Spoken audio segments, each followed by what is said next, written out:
Hey Rockstars, I'm JB, expert salesperson and master presenter. I'm the doctor, psychologist, and behavioral expert. This is the Entrepreneur Mastery Lab podcast. Welcome back to the lab. I'm JB.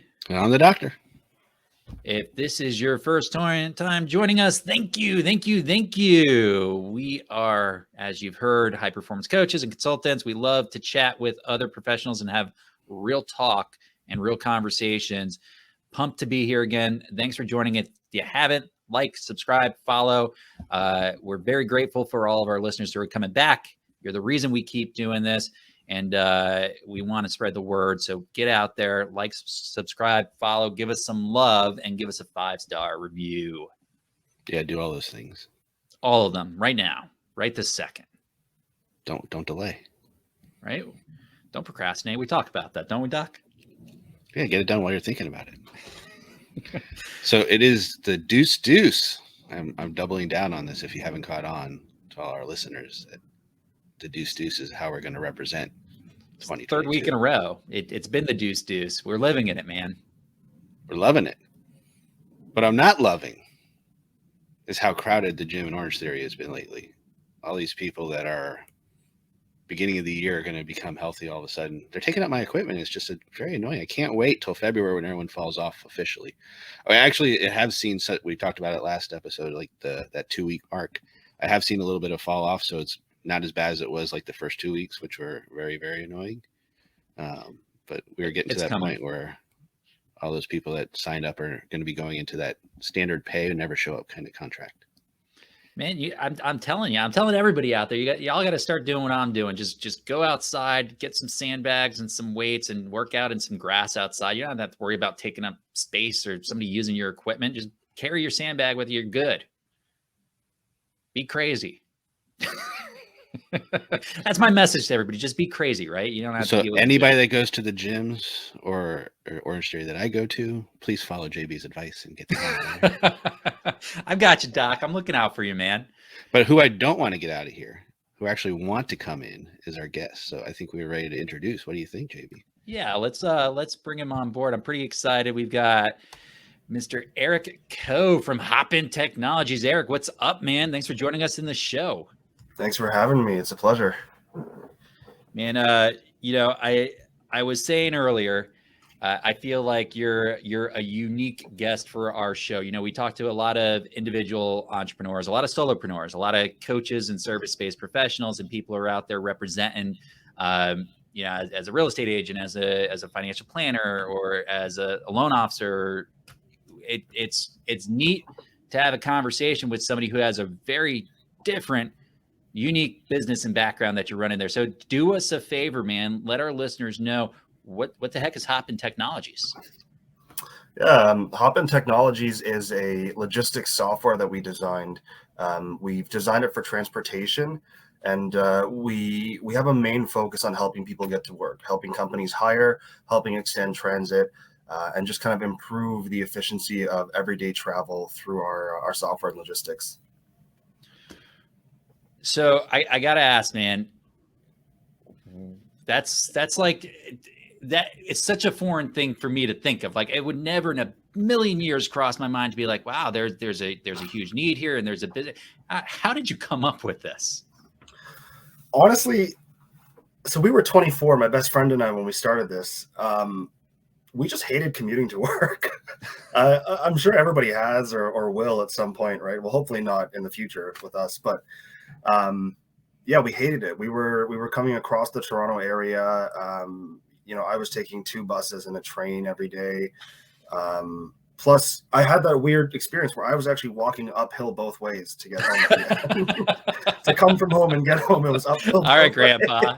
It was you and my dad. Okay. And my co-founder, he's driving across the highway every day, and it's like if he left 5 minutes later than he usually would, he'd be an hour late for work. I kid you not.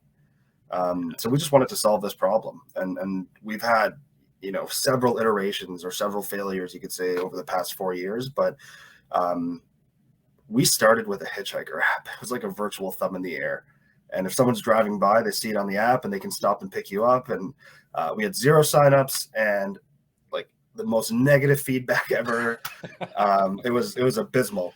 So we went back to the drawing board and said, okay, maybe we should go take some courses, learn how to build a business, and actually make a go at this. Sounds like all you were missing was the white van with free candy on the side. You know what? We actually got kicked out of a few malls. We got like 6-month bans from some of the malls around Toronto for surveying too much there. That's awesome. I love that. And I like to think, Doc, you're probably right. If you just had a van with candy, you would have had great reviews. People would have loved you. Either that or wound up on some sort of list. I'll take that back to the marketing team and see what they think. Oh man. So you and your best friend, which is pretty unique. You know, you'll hear people say that partnerships are like failed, like they're just doomed from the get-go. You can't possibly run a business with a partnership, which is it's bullshit, right? I'm curious though. Have you felt like your relationships deepened since you guys started doing business together, or do you just has it created some tension in the relationship? Just kind of curious for our listeners. No, he's always been mean to me. So, no, the funny thing is it hasn't changed at all. Like I think our friendship is unique, and it was kind of meant for us to be business partners as well, because we've always been perfectly candid with each other. There's really never any hard feelings. Like, I don't think either of us ever assume that someone's coming from a bad place. Yeah, it's actually stayed pretty much exactly the same. The only thing now is we carve out time in the calendar, and we actually label it friend time. Nice. There's work time and friend time. Dude, that's nice. You see, Doc, we are doing something wrong. I love that idea. I love that idea, man. All right, Did he just assume we were friends? That's a pretty big assumption. Wow. Yeah, mind blown here. I'm not going to take offense. You're not going to bait me, man. It's not happening today, Doc. All right, so Eric, you wanted to solve the problem. And it's like, hey, it's super personal problem. It's like we're screwed in our commute. We got to fix it. You had that first iteration come out and failed abysmally. What next? Kind of, how did it evolve to where it is today? And what is it really today? Like if I were a layman and you were just like, hey, this is kind of what we have done to solve the problem. What is it? So I'll preface by saying, I think I mentioned we went back and did a bunch of courses. So we got a few design thinking certifications. We got mentors at the incubators and accelerators all around. We went into full learning mode for about 6 months, and we spent 8 hours a day for 6 months, every day, reading articles, learning about the industry, taking the courses and things. We thought, okay, if we're going to do this, we really need to hunker down and do that first. Fast forwarding to today, I think the problem that we've stumbled upon now, and we believe is the core of the issue in commuting, is really more to do with planning and economic development, actually. So there's levels to how we can solve this, right? And our ultimate goal is actually to help build some really cool software and tech, like machine learning software for urban planning and economic development. What we're doing now, I guess, if it just looks like a normal shuttle from the user perspective. We're building apps, so there's mobile apps and there's web apps for you. In the morning, it'll tell you this is your schedule. Here's the bus that you're getting on. Here's the pickup point, kind of like Uber or transit app, right? But on our end, that's where all the magic happens, because we want to make it seem like it's the same experience for you in terms of the user experience, right? We don't want to change things because people are used to a certain way of behaving or doing this. So for you, it's literally that you see your schedule, you meet the bus at the stop. It might be a nicer bus than you're used to. We use a lot of coach buses with Wi-Fi on them. But on our end, what we're doing is we're actually surveying employees of the companies that we sign with. We're understanding their commuting patterns, understanding kind of why they're moving, because we're really interested in the why of commuting. And we'll plug that into our backend system. It creates these customized routes. It creates these schedules based on how people are moving, why they're moving. And we do change it in real time. So if you're adding a bunch of employees and you're recruiting as a company, we can just fill them in as they come, and it'll adjust the routes accordingly. Dude, very, very, very cool. So the first thing I'm going to say, man, is yeah, you're welcome to come down to Florida. We could use some of that system development here. If you've ever sat at a stoplight here in Florida, you never quite know if you're at a stop or somebody's just going to start going, or never stop at all. But they're atrocious. So I could appreciate kind of the, hey, if we're going to step back and really try to tackle the problem, there's a bigger systemic issue at play here beyond just providing a service. I got to ask, man, this is really just, I would have never thought to ask this question. And I don't mean to steer the conversation with this, but I'm very curious. COVID dramatically changed the way people worked, and you know, the ability to be remote has now skyrocketed. So did you have to shift what we're doing with your platform and your service because of that? Has it influenced what you're doing moving forward?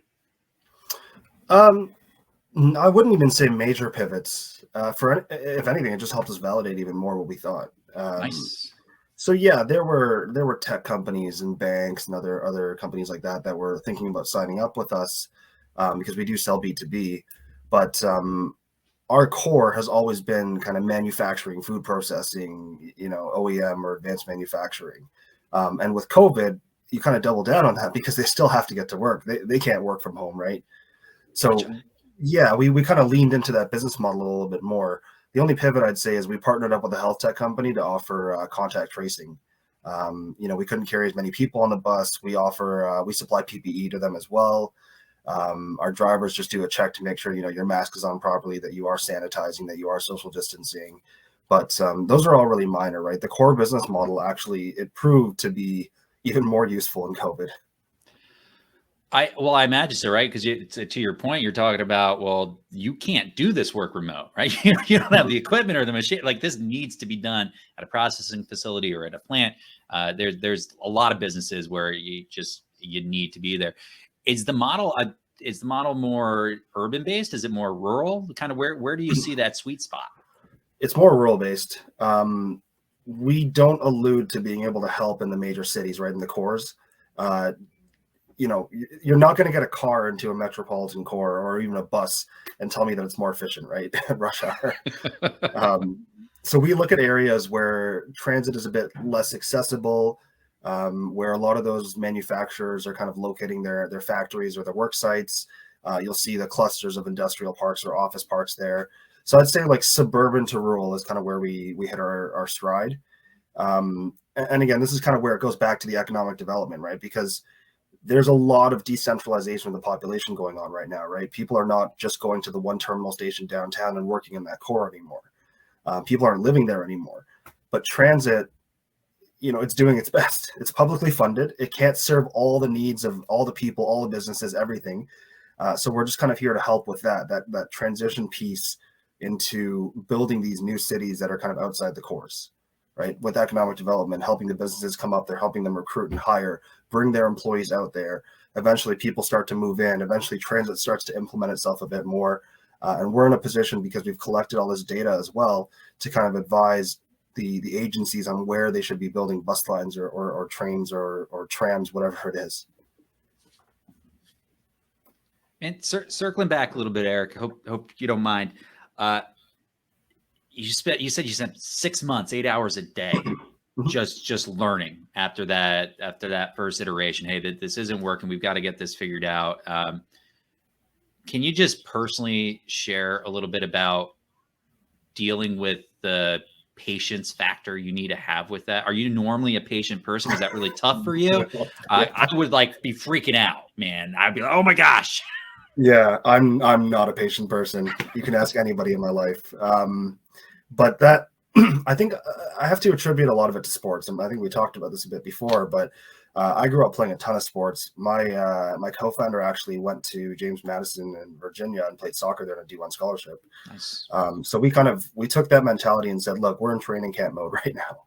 And as much as it sucks and as impatient as we are, we need to sit in my parents' basement for 8 hours a day, 7 days a week, and just read and research. You know, we need to go out to the courses and things and just sit there and listen and learn.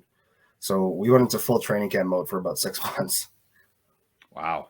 I mean, I'm super impressed by that. It takes a certain level of dedication to do that, but B, I think it's just the self-awareness, Eric, of being able to turn around and go, man, we're not ready.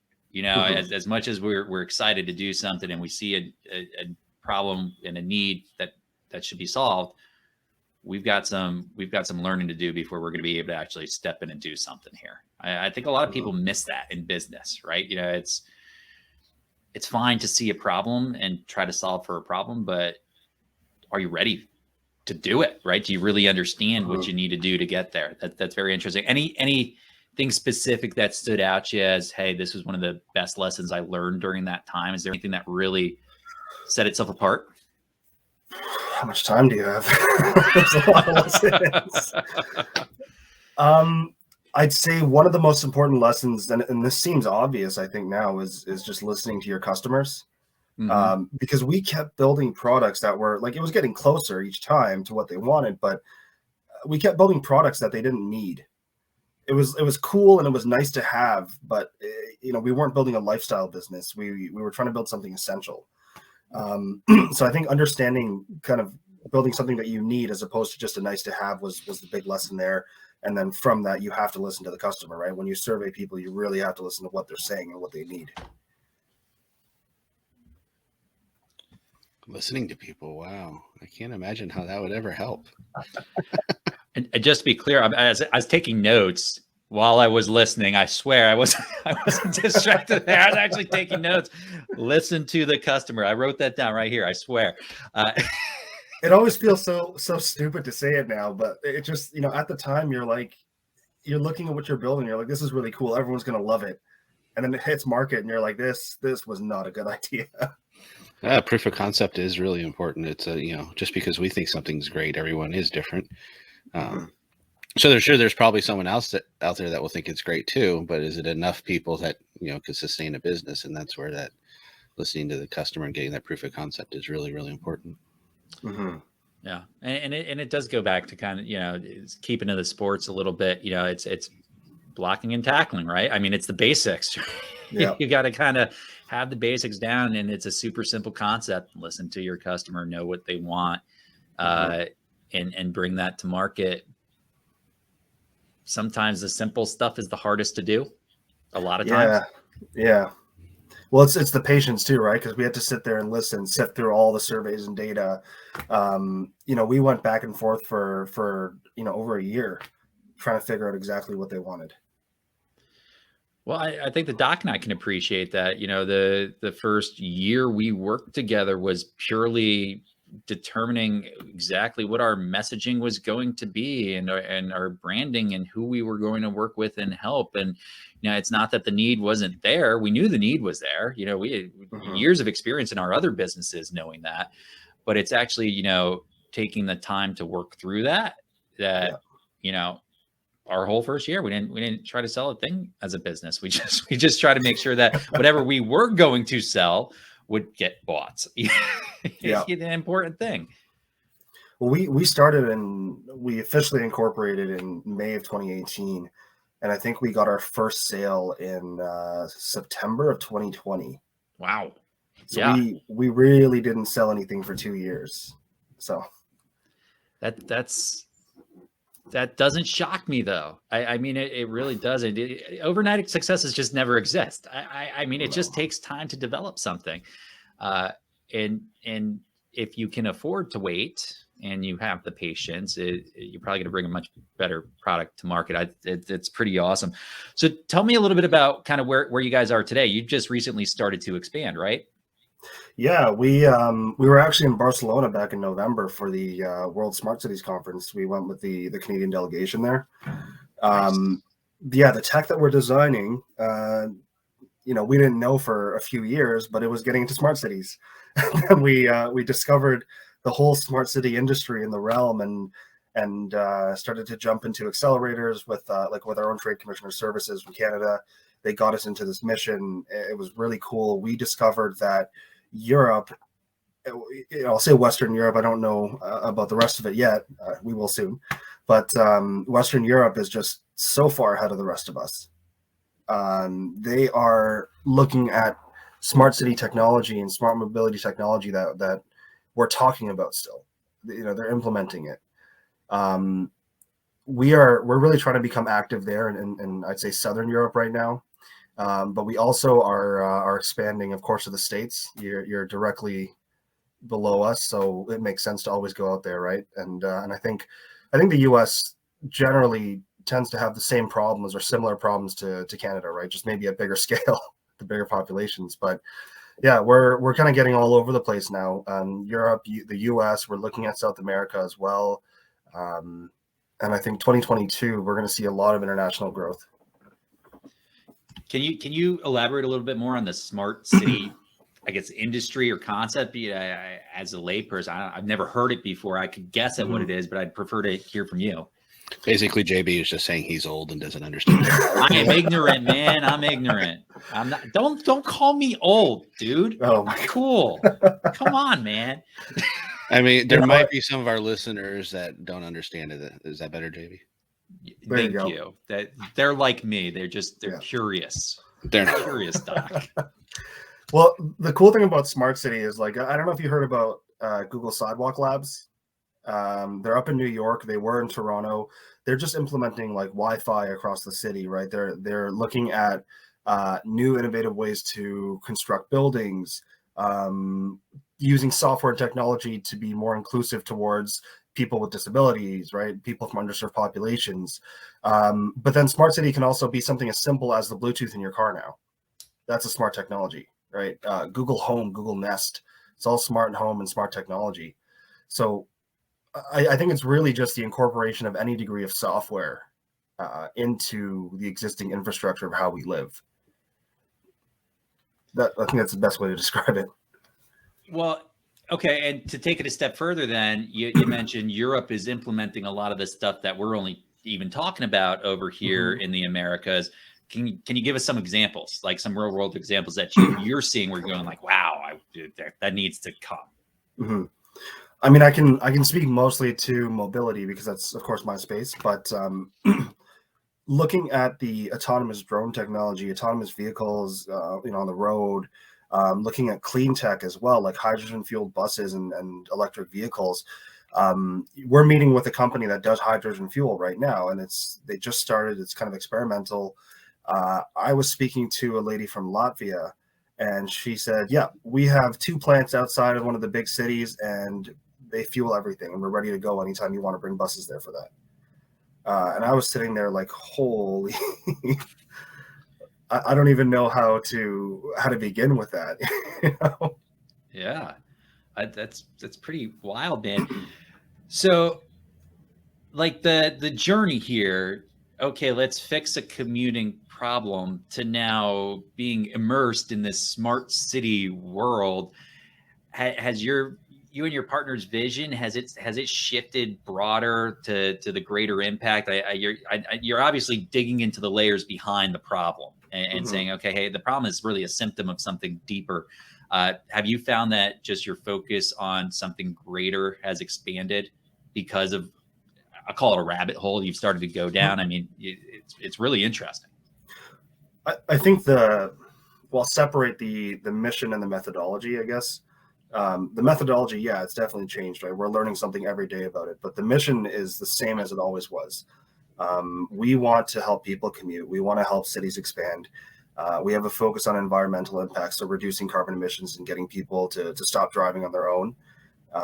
And we also want to affect some change in underserved populations. So one of our main goals there is to help people from underserved populations access these better jobs in these areas where they normally wouldn't even be able to get to.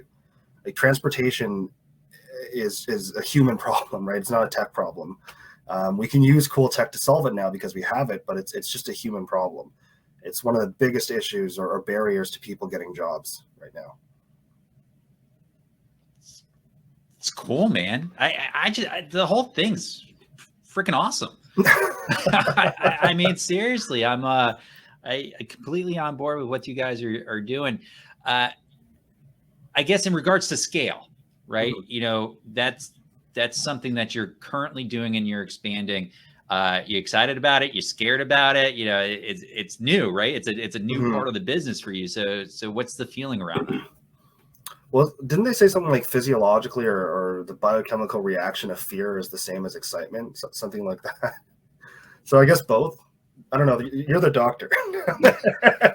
It does stimulate the same areas of the brain, right? Our brain doesn't really understand a lot of the differences. So, well, so I grew up that way, right? Like my parents always pushed us to be in uncomfortable positions or situations, right? And they wanted us to learn that way. I think I was fortunate enough to have that from my parents growing up. So I love it, and I just jump right into that. So if it's not fear and excitement, then it's not worth it, I guess. Yeah, I sum that up with the word thrill. I like that thrill. You know, exactly. I think most of us like to maybe I'm just making that up. Most of us probably don't like thrill. There's a reason people like to stay comfortable. I do though. I think most entrepreneurs do. They get something from that. And you're 100% right. You know, you can take those emotions, you know, before a performance, before an event, before you got to do something where you're putting yourself out there, and you can look at it as anxiety, or you can look at it as your body ramping you up and preparing you for success. You know, to just go out and kill it and crush it. Yeah. That's my preference, right? All up here, how we look at the way we're feeling and the emotions we're going through. Yeah. Well, I think that's the mindset thing is kind of one of the other big lessons we learned through this process, right? It's like, there's always going to be like a negative side to anything you do, but it's all in the way that you frame it in your mind, right? Like even with COVID and the pivot that we made, most transportation businesses, I think, lost most of, if not all, their revenue, right? A lot of them we saw go down during the height of the pandemic. But for us, we kind of just looked at it and said, okay, well, transportation is not dead. It's just what frame of mind do we need to have to be able to kind of dive into this and solve an issue still. Do you find having a partner when it comes to mindset is helpful in kind of level setting and resetting on the perspective? Oh, 100%. I really, I don't think I could be a solopreneur.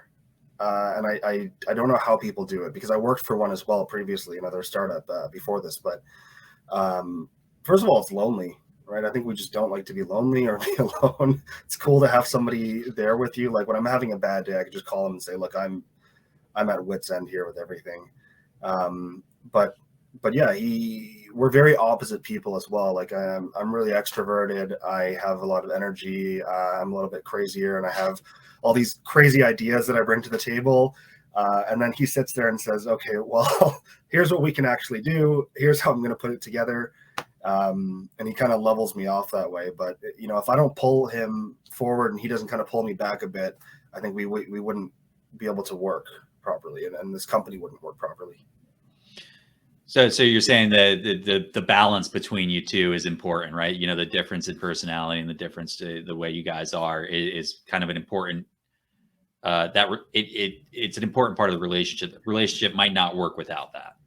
Yeah, that mixed with, I guess, just blind trust for each other. He is my mom's favorite son, so. Don't you dare, Doc. I already know what you're going to say, man. Then I don't need to say it. Yeah. He was ramping up to say the same thing about my mom. I can guarantee it. I 100% guarantee it. Yeah, the yin and yang. You got something to say, Doc, besides that? Yeah.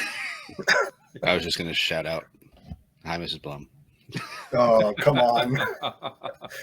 Man, all right. That's how we stay favorites. Yeah. Your mom loves me too, though. So let's not pretend this is a one-way street. I've had a couple beers with your mom, so I know it's true. That is a true statement. Yeah, you know, Eric, I mean, I'm with you.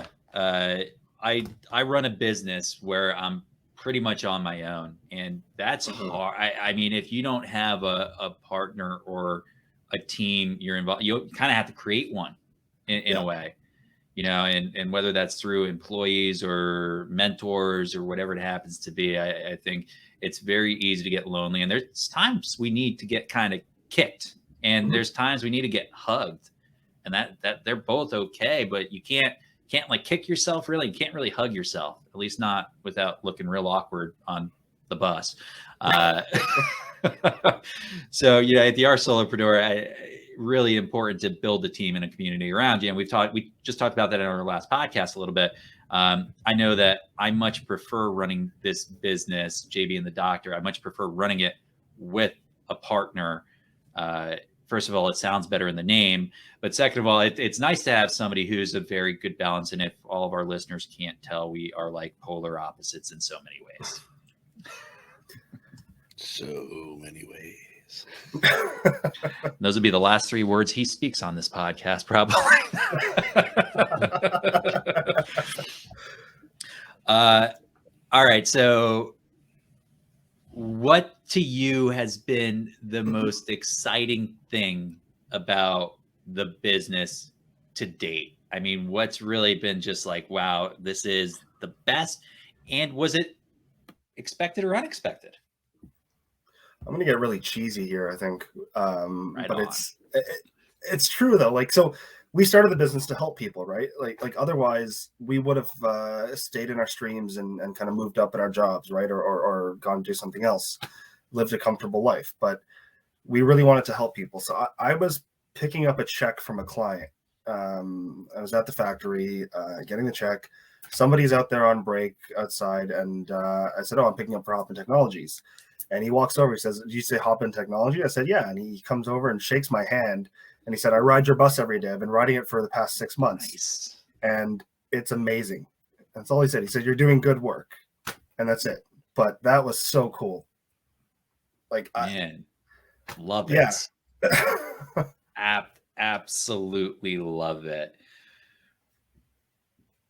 One of the things where we just believe in core value system with us, we call it the Be Rich mindset, but part of that is, helping others. We just have an absolute desire to help others. If you want to really have fulfillment and satisfaction in life, I think you need to do that. I'm not sure you can run a business in a very natural way without being able to do something that helps people. Just, it's great to make a living and earn money off of it, but there is much, much more in life to helping and being able to give to others that business facilitates. Yeah. Well, I think there's a lot of these companies or tech companies that are coming up now that they have really cool software, really cool tech, but you have to question, are they really solving a core issue, right? And do they really understand people? And I think that's the difference between being disruptive and destructive, right? To the point where I think a lot of these tech companies now are starting to be a little bit destructive. I think if you don't look at the infrastructure that's already there, I'll use infrastructure, but I think, let's make it a bit softer. But if you don't look at the existing infrastructure of society and see how you can fit into that and how you can solve problems, instead of just kind of throwing yourself into there like a bomb and kind of exploding on the scene, you're not really solving a real issue, right? So that's why it took us 2 years to sell something, because we weren't just going to put out some really cool apps into the market and destroy the entire industry.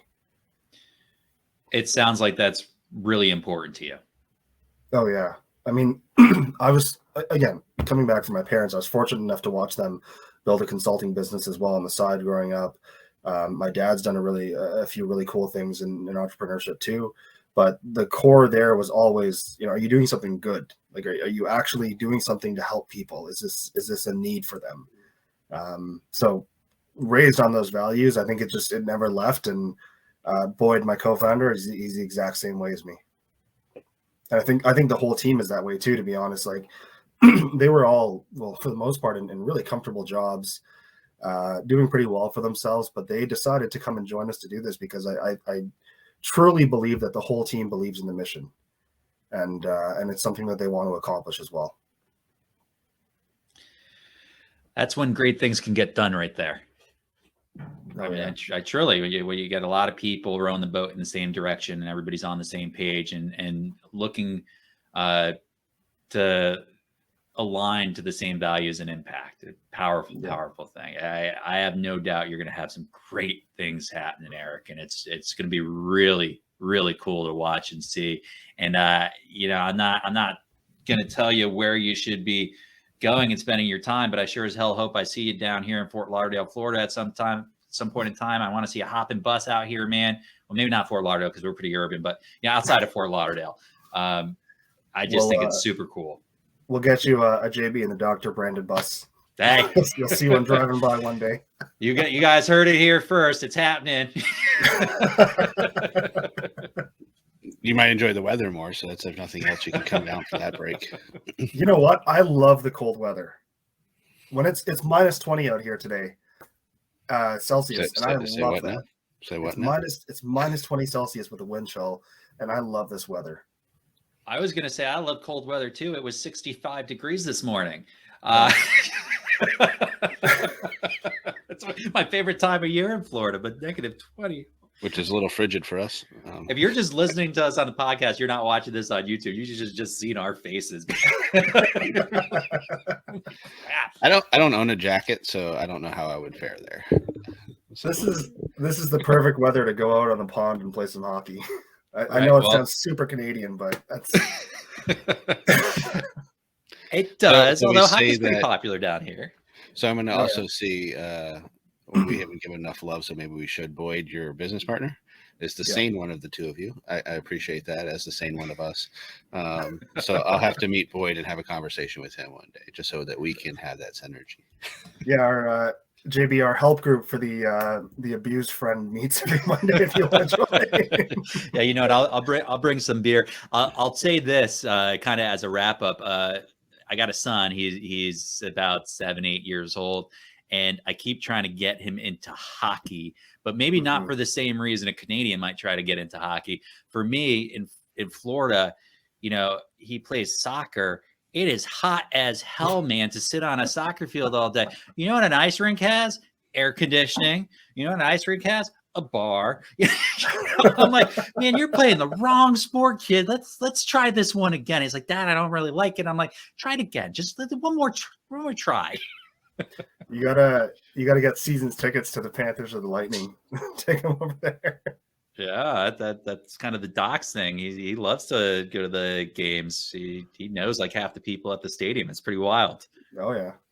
Wait, so Panthers or Lightning though? We're the Panthers. Yeah. Okay. Yeah, down here. Currently, I don't know where they'll be when this comes out, but they're currently in the first in their division and in the league. So we're going to run that as long as we can. You know, it's okay. Toronto hasn't had a cup since I think like 67 or something. So you guys are always ahead of us. We haven't had it ever, so we're on our path. Speaking of on a path, we really appreciate you coming, and I know our audience is getting some really good education out of this, as well as us learning about smart cities. We heard that there's something else that you had for our audience.